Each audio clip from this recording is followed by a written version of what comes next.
Tristan Bar Avraham. Scientology had a storefront on East Carson Street in my adopted hometown of Pittsburgh, Pennsylvania. It appears they didn't take into account the deep Catholic and Eastern European roots here. The mills may be gone, but the current generation was raised in the same cloth. Things did not go well for them, and I completely forgot about it until doing a deep dive into your well above average channel. They limped out to Carnegie, a nearby town on the way to the airport. What's up with that? Well, I actually Googled this, in fact, because I'm not familiar with Pittsburgh at all, and what I found was that they did have now what they call a city office. Now, a city office is the smallest, practically the smallest entity of a group that Scientology can create. First, you could have a city office, then you'd have a mission, then you'd have an org or a Class 5 organization, and then you move up to Sea Org level organizations. So city offices are just the first foray into a township or city or whatever.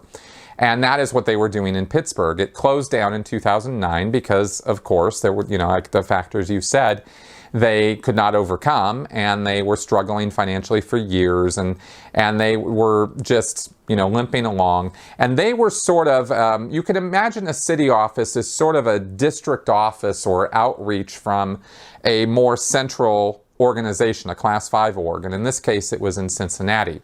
Cincinnati was the main org, and Pittsburgh was a city office for them. So they closed up in 2009. Cincinnati was focused exclusively on their own problems and fundraising for their ideal org, which I think they opened in 2012 or thereabouts.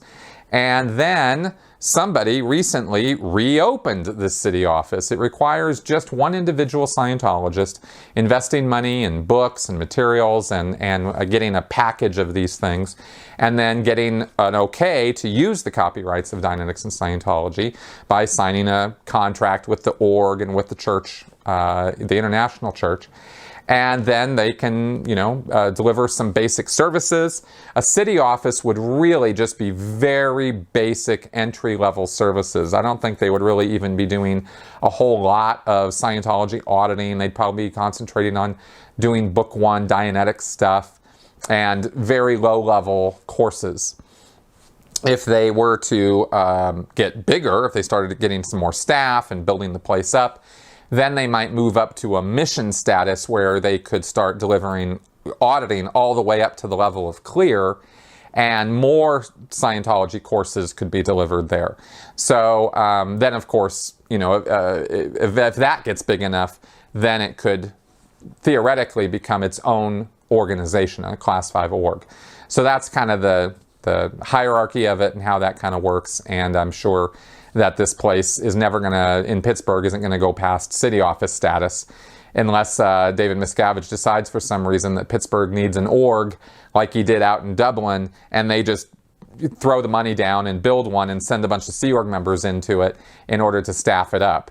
And I doubt that he's ever going to do that in Pittsburgh, though.